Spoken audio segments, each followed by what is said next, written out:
Hey guys, TommyBryson here, and welcome to the channel. This shirt is a classic. Wore it about 3 years ago when I first started out the channel. But one big thing is, guys, I made a massive mistake, and I'm gonna share it in this video. Now, one big thing is, I share all the good, I share all the bad, but it doesn't take away from the fact that it's still kind of embarrassing, and I really don't wanna make this video. But one big thing is that I know is, when I make a mistake, and I make a video about it, it helps someone. So hopefully by watching this video, you don't make this mistake, okay? And by the way, I had a bunch of plans this year. I was gonna buy a property for $70,000 to buy my first rental property after owning my home. I was also gonna buy a car. It was around like $20,000 to $30,000, a Lexus. I really wanted it, it was so cool. And on top of that, I had plans to keep investing a bunch of money. That was the idea. I made it to the goal. But whenever you make it to a goal and you skipped a few steps, you know for a fact you're never safe. And one big thing is, when you're just a little smart, you're almost too smart to the point where you can kind of be very dangerous. You can say, well, you know what, I know how to avoid this, so the probability is I'm gonna come out alright. And whenever you run the numbers, you always run them and you always say, well, if the probability is 90-10, well, I'm probably not gonna mess up. Like, the odds are not in my favor, right? It's nothing's wrong gonna happen, okay? But sometimes it does happen. Sometimes mistakes do happen. In this video, I'm gonna break everything down, okay? So the very first thing is this, guys. I waited way too long to take action. Guys, I graduated college as an accountant. I've read more financial books than you could possibly imagine. And there's only like 2-3 books that changed my mindset to think the way I think today. But a lot of my mindset, believe it or not, okay, I am the most boring guy on YouTube, boring investor. I invest very boringly. But my mindset is the opposite of all of that. What I really want to do is take risks. What I really want to do is analyze something and then make a perception on it and then invest a ton of money into it. That's the way I operate. But I know for a fact that's very dangerous and very risky. So for the longest time, I've had this one debt, which is basically my student loan debt. And I made a whole course where I talk about, hey, before you start investing, building a full-blown emergency account, buying a home, make sure you're done paying off your debts first, because if you have a bunch of debt, that basically creates friction. If something wrong happens, you might have to, for example, dip into your investments. I've seen that. I've spoken to people that happened to. I've also seen people basically not be able to pay their mortgage. I've seen people basically lose everything because it didn't follow the steps correctly. And the steps are: pay off debts first, save for emergencies, then start investing, and then you buy your home. And I basically, for the longest time, have been doing the opposite, because for the past like 5 years or so, before YouTube, before all this stuff, I've had the money to pay off this debt. But again, my mindset is very analytical and very mathematical. So I always said, if I can pay this debt, which is 4 to 5%, or I can grab this money and invest it into this business and make a bunch more money every single month, what's the point of putting all that money towards this debt? I'll just use OPM until I die, right? Other people's money, all right? So it's been very hard for me to take action. And then when I was finally gonna go ahead and say, hey, I'm gonna pay off this debt in full, guess what? The pandemic happened. And when the pandemic happened, guess what I did? I said, well, I either pay this debt off and they're not charging me anything, or I basically invest all this money and I make a bunch of money, okay? Guess what I did? Obviously, the mathematical mind won that day. I invested a bunch of money and I made 128% on some parts of my investments. I made a lot of money on other stuff because I know what I'm doing, right? But overall, it's more about, do you want to be happy or do you want to be right?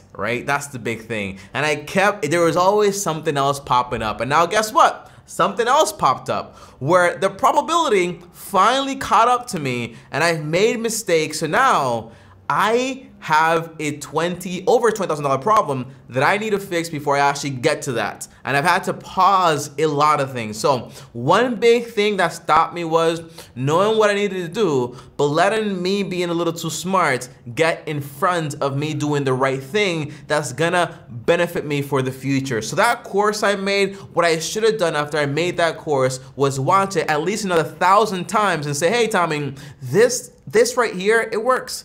Do what works and don't think you're above that. Now, that's the first mistake I made. Second mistake, I'll get into the problem in a second, okay, don't worry. But second mistake was, I waited too long for someone else to take action. Now this one is a little embarrassing, guys, okay? Because as you guys know, I graduated as an accountant, but I also understand that graduating as an accountant, using that skill for a few years, is a lot more different than me hiring an accountant that's been doing accounting for the last 10 years or 12 years and lives and breathes accounting, okay? So I have a CPA, and she's great. But before I had this CPA, I was basically with another company. And this company, I will not mention their names because I don't like getting sued. And I have been sued in the past, by the way, but I can't talk about that. It was a lot of money, by the way. Don't worry, everything's fine. But overall, yo, it's hilarious, but I've spoken about it. So if you know, you were a part of the videos and stuff like that, you know what I'm talking about, but a lot of people don't know what I'm talking about, okay? But overall, here's the big issue. There was a big issue in 2020. And the big issue was that one of the checks, apparently, okay, allegedly, because we're still verifying all this information, but the balance, as long as it's still there, it keeps growing and growing and growing. So there's this big error as far as taxes for the year of 2020. That was like 2 years ago. And for the longest time, we've been kind of working on fixing this whole thing, but it's been kind of like more like passive, like, all right, you know, you're gonna fix it, blah, blah, blah, blah, blah. And now the balance is growing a lot. So now this problem, which was like a 17 plus 10, like a $27,000 problem, has turned into a $36,000 problem, which, by the way, it's not something to be alarmed by, because remember, the more money you owe in taxes, it means you probably made a lot more money. And if you're not, you know, spending your money on dumb stuff, it probably means you have the money to be able to pay it off. But the idea is that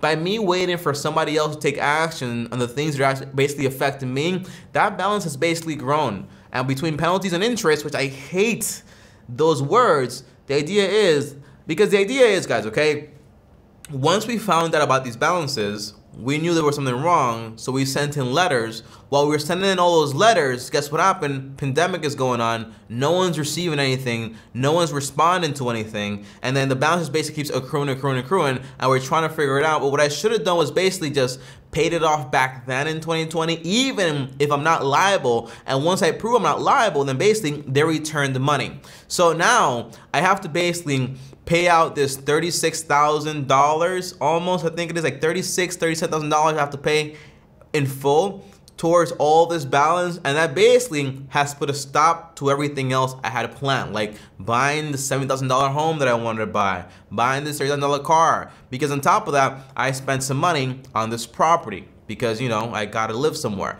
But if I would have followed my steps the way they're supposed to be followed, I would not be in this situation. So more than anything, it's a video to show you that even if you create a system, if you don't follow the system, guess what happens? You end up being basically a victim of not following the system, okay? So that's a big issue for me. So what are the consequences? Well, there's this big quote.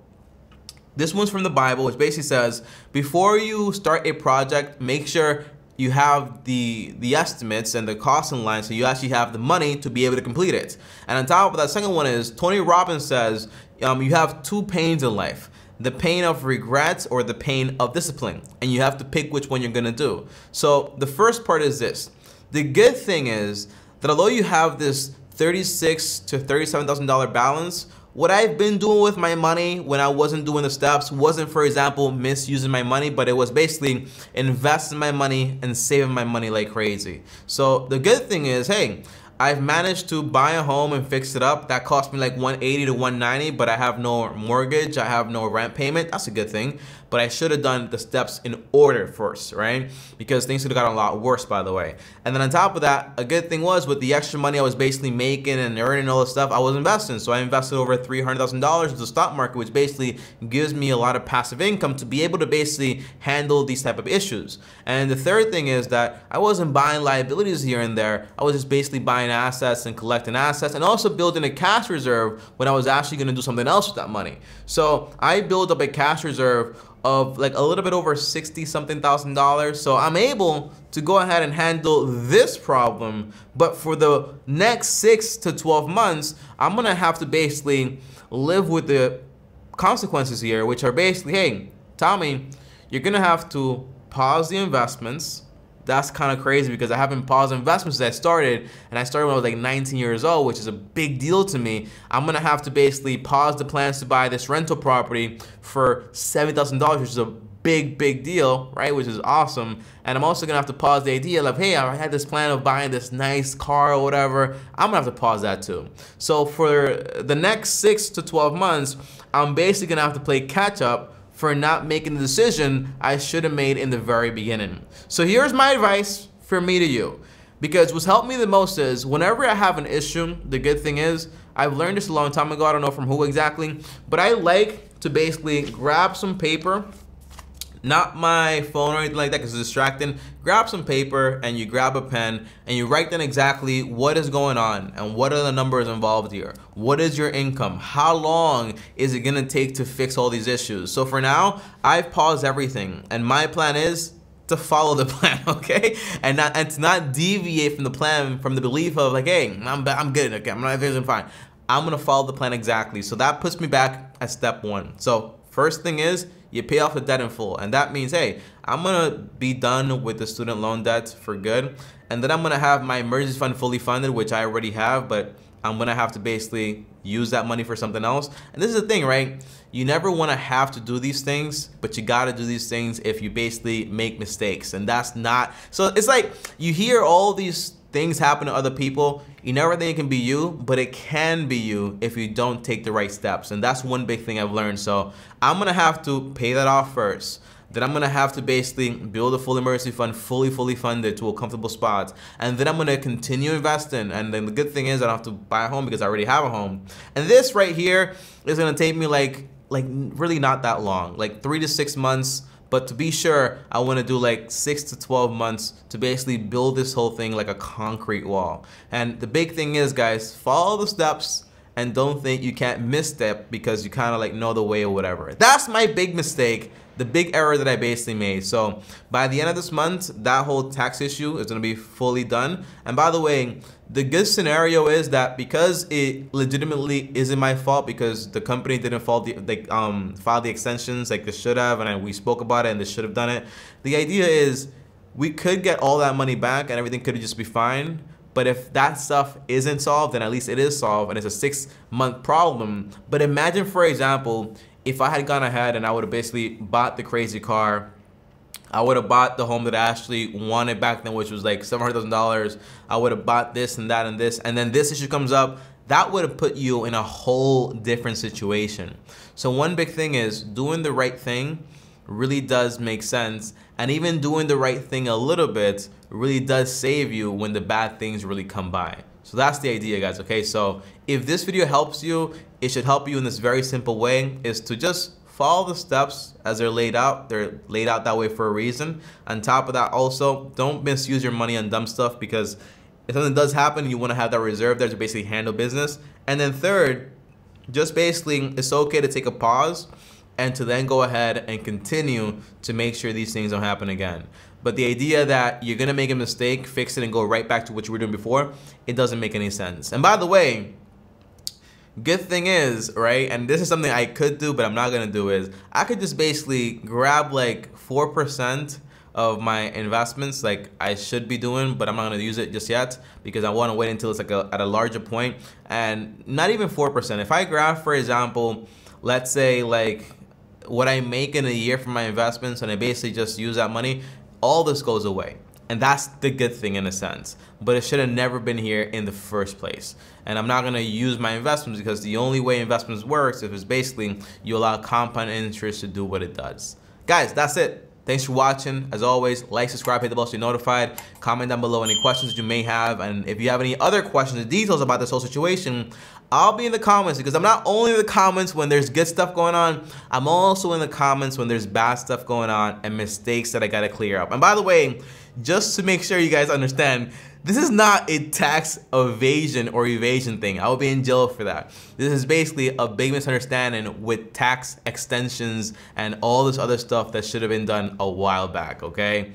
That's not what this is. So I'm fine, don't worry. I'll be here tomorrow making more videos, okay guys? Thanks for watching. I don't play with the IRS, yo, so this is what it is, okay, guys? Thanks for watching. As always, like, subscribe, hit the bell so you're notified, comment down below, and as always, whatever. Thanks for watching, okay? Long-term team officially out.